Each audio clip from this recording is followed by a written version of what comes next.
नमस्कार फ्रेंड, मैं हूं चंदन पटेल।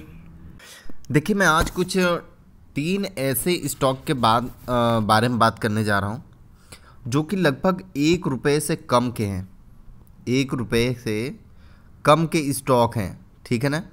तो आप अगर इस पे ध्यान देंगे तो शायद एक अच्छा पैसा बना सकते हैं। पेनी स्टॉक है। देखिए, मैं इस स्टॉक के इन तीनों स्टॉक के बारे में मैं आपको सारी डिटेल दूंगा, लेकिन आप वीडियो स्किप करके ना देखें, ताकि अगर आप वीडियो स्किप करेंगे तो आपको पूरी जानकारी नहीं मिल पाएगी। तो देखिए, पहले स्टॉक का नाम है यहाँ पे देखिए BLS इन्फोटेक लिमिटेड। ये कंपनी एक पेनी स्टॉक है और लगभग इस स्टॉक की अभी जो शेयर प्राइस चल रही है वो आप देख सकते हैं 0.97 पैसे है। लगभग ये 0.04 पैसे तेज़ है। लगभग 4.30% की तेज़ी है इस स्टॉक में। चलिए, इस स्टॉक के बारे में मैं सारी डिटेल आपको बताता हूँ।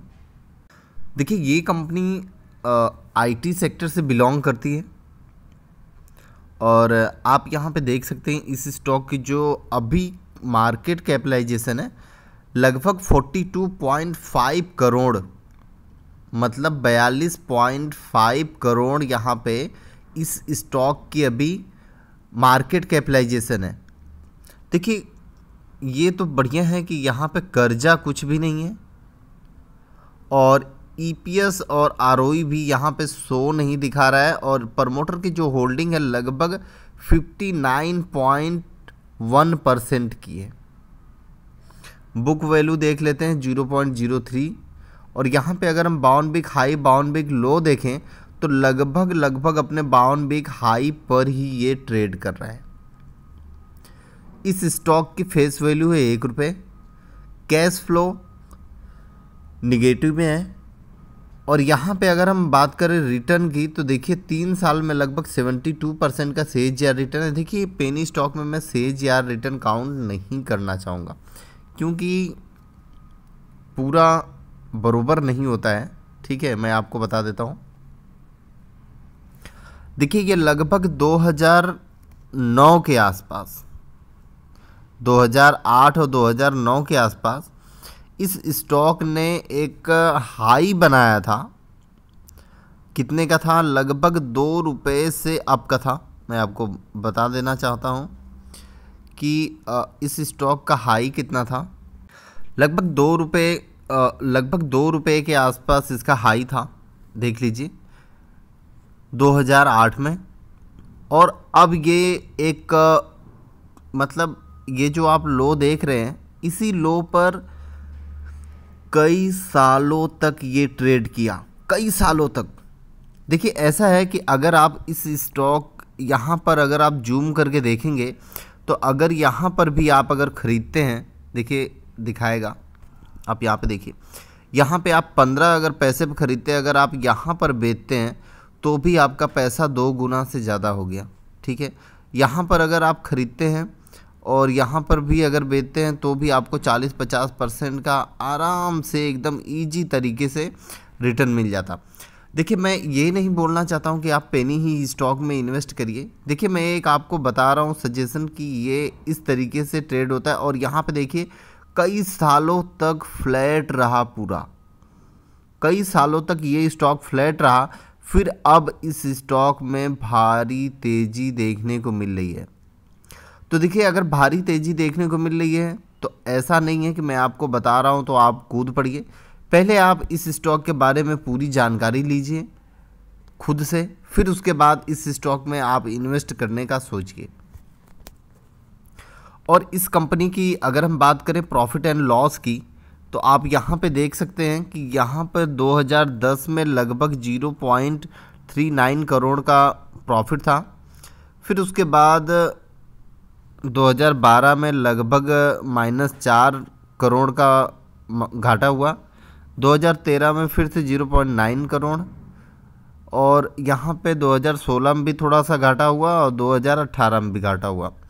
2020 से अभी यहाँ पे कुछ अपडेशन उतना ज़्यादा कुछ है नहीं, या 0 प्रॉफिट हुआ है, क्या हुआ है कुछ क्लियर नहीं है, ठीक है। और बैलेंस शीट पे भी आप देख सकते हैं कि पहले इनके पास एसेट्स बहुत ही अच्छे थे, लेकिन अभी इनके पास एसेट्स घटते हुए जा रहे हैं। तो कुछ तो ऐसा रीज़न होगा कि एसेट्स घट रहे हैं।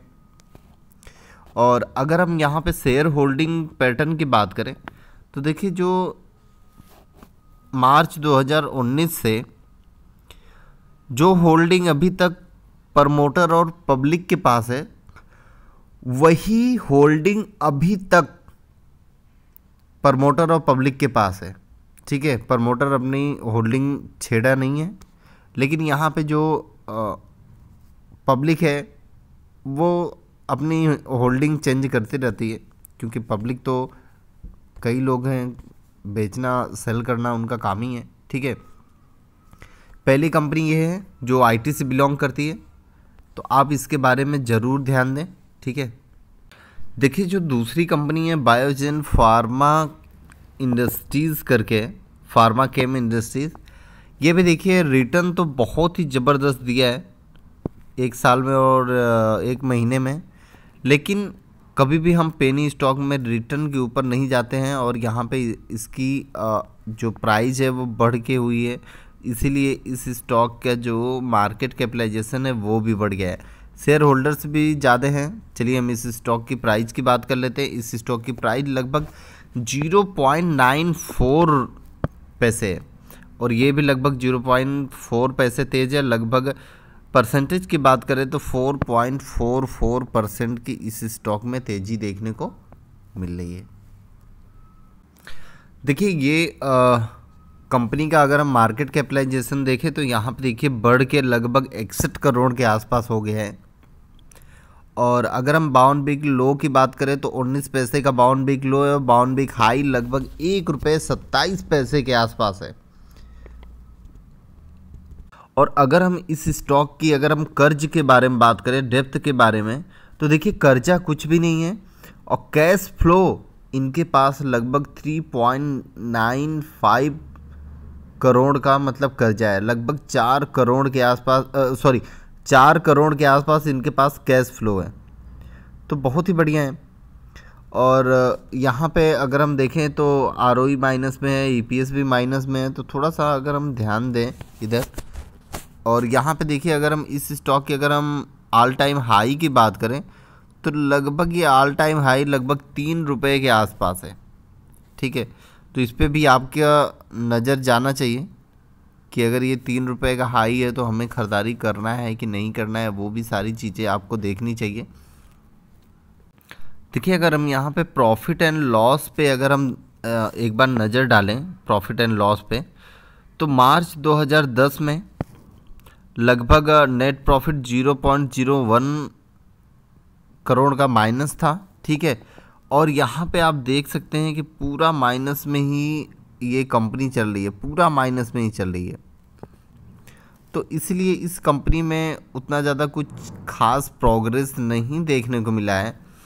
और यहाँ अगर हम बात कर लें बैलेंस शीट पे, तो बैलेंस शीट भी जो एसेट्स है वो भी कभी बेचा गया, कभी ख़रीदा गया, कभी देखो कैसे आपको यहाँ पे नहीं दिख रहा है। बैलेंस शीट भी बहुत ही मतलब एसेट्स भी बहुत कुछ खास ठीक नहीं है।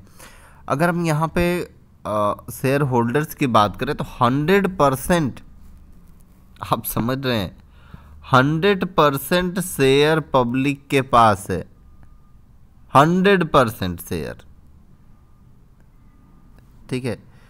तो अगर आपको ऐसा लगता है कि आपको अगर ख़रीदारी करना चाहिए तो तभी आप ख़रीदारी कर रहे हैं, अन्यथा मैं तो कभी भी रिकमेंड नहीं करूंगा कि आप ख़रीदारी करें।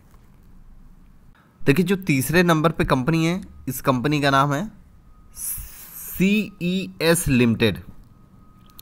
ये कंपनी भी आईटी से, और इसका अगर हम बाउंड बिग लो की बात करें तो लगभग 30 पैसे का बाउंड बिग लो है, और इसकी मार्केट कैपिटलाइजेशन केवल 1 करोड़ ही है। और बाउंड बिग अगर हम हाई की बात करें तो 8.18 रुपये इसकी बाउंड बिग हाई है। चलिए मैं आपको इस कंपनी के बारे में बताऊं तो लगभग ये अभी कंपनी 31 पैसे पे चल रही है। कितने पे? 31 पैसे पे। तो आपकी नज़र यहाँ पे बनी तो नहीं रहनी चाहिए क्योंकि ऐसी कंपनी है, लेकिन फिर भी अगर आप लगाते हैं, अगर ये फिर से अगर ये 8 रुपये भागती है तो आपको बहुत ज़्यादा प्रॉफिट हो सकता है। ठीक है, चलिए मैं इस कंपनी के बारे में सारी डिटेल बताता हूँ। देखिए, इस कंपनी में कुछ तो लोचा है, क्योंकि अगर हम यहाँ पे देखें तो ये कंपनी कितने मार्केट कैपिटलाइजेशन की है? 1.13 करोड़ की। ठीक है, और यहाँ पे इसके ऊपर जो कर्जा है 0.7 करोड़ का है, 70 करोड़ का। ठीक है, और कैश फ्लो इसके पास लगभग 47.5 करोड़ की है। आप समझ रहे हैं इतना ज़्यादा कैसे? क्योंकि मार्केट कैपिटलाइजेशन ही इसका बहुत ज़्यादा कम है, मतलब कुछ तो लोचा है। और यहाँ पर अगर आप देख सकते हैं इस स्टॉक को, तो लगभग ये यहाँ पे देखिए दिसंबर तक ही ये बस खाली ट्रेड हुआ है, ऐसा लग रहा है। उतना ज़्यादा तो कुछ यहाँ पे ट्रेड नहीं दिखाई दे रहा है इस स्टॉक में। और इस स्टॉक की अगर हम आरओई की बात करें तो लगभग 23.2% की, और यहाँ पे अगर हम ईपीएस की बात करें तो लगभग 9 रुपये का ईपीएस है। प्रमोटर के पास लगभग 74.8% का होल्डिंग है। और यहाँ पे देखिए क्वार्टरली और ये भी इनकम बहुत बढ़िया है। देखिए वॉल्यूम बहुत ही ज़्यादा कम हो रहा है क्योंकि पेनी स्टॉक में बहुत ज़्यादा कम वॉल्यूम लगभग होता ही है। अगर हम यहाँ पे बात करें देखिए प्रॉफिट एंड लॉस पे, तो प्रॉफिट एंड लॉस जो कि बहुत ही बढ़िया है, क्योंकि इस स्टॉक का जो नेट प्रॉफिट है 2014 में लगभग 5 करोड़, 2021 में 26 करोड़। यहाँ पे आप देखिए किस हिसाब से ये ग्रोथ की है, जो कि बहुत ही बढ़िया है। देखिए जो इसके मेरे को लगता है ना कि इस स्टॉक का जो शेयर होल्डर्स होंगे वो जल्दी माल नहीं बेचते होंगे। ठीक है, इसीलिए ये कंपनी का जो मार्केट कैपिटलाइजेशन है वो बढ़ नहीं रहा है, क्योंकि अगर शेयर ऊपर जाएगा तभी मार्केट कैपिटलाइजेशन बढ़ेगा। अब समझ गए ना, जब शेयर ही नहीं ऊपर जाएगा तो मार्केट कैपिटलाइजेशन कहाँ से बढ़ेगा। तो इसीलिए इनके पास मतलब कंपनी अच्छी प्रॉफिट में है, लेकिन शेयर बेचने वाला कोई है ही नहीं। ठीक है, मतलब कोई जल्दी बेच ही नहीं रहा है, तो इसीलिए इस स्टॉक की जो प्राइस है ना वो वहीं पे अटकी है, और उसी की वजह से मार्केट कैपिटलाइजेशन भी ढीला पड़ा हुआ है। जब स्टॉक भागेगा तब मार्केट कैपिटलाइजेशन बहुत ही बढ़िया है। ठीक है, और बैलेंस शीट पे अगर हम नज़र मारें तो बैलेंस शीट भी बहुत बढ़िया है, मतलब बहुत ही अच्छा है। लेकिन यहाँ पर वही बात है, बैलेंस शीट में भी बहुत ज़बरदस्त है, क्योंकि अगर इसका जो अगर एसेट से इतना है तो और भी ज़्यादा इस स्टॉक की परफॉर्मेंस होनी चाहिए। और यहाँ पे देखिए जो प्रमोटर के पास पहले से ही था वही प्रमोटर के पास है, और जो पब्लिक के पास पहले से था सेम वही अभी है, कोई भी चेंजेस नहीं हुआ है। प्रमोटर ने अपनी होल्डिंग कुछ भी बेची नहीं है। तो देखिए ये एक अच्छा स्टॉक है। अगर आपको कभी ये स्टॉक अगर मिले तो आपको ज़रूर ये स्टॉक बाई करना चाहिए। इस स्टॉक के बारे में मैं रिकमेंडेशन देता हूँ कि आपको ज़रूर से ज़रूर बाई कर लेना चाहिए। Okay, thank you friend.